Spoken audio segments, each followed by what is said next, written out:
In today's video, I'm going to show you how to use Spotify for AI videos 2026. First, open the Spotify app on your device and make sure you're signed into your account. Keep in mind that the AI playlist feature is currently available only for Spotify premium users and may be limited to certain regions. Once you're inside the app, tap the Create button, usually located near the bottom of the screen. From the available options, look for AI playlist and select it. Next, you'll be prompted to enter a description of the type of playlist you want. For example, you can type something like relaxing music for studying or energetic workout songs.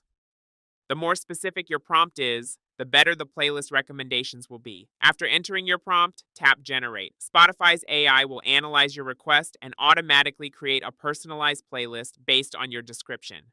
Once the playlist is generated, you can save it to your library, edit the songs, or ask the AI to refine the playlist further. And that's it. That's how to use Spotify AI Playlist in 2026 to quickly create personalized playlists with simple text prompts. If you found this tutorial helpful, don't forget to like the video, subscribe to the channel, and turn on notifications for more Spotify tips and tutorials. Thanks for watching, and I'll see you in the next video.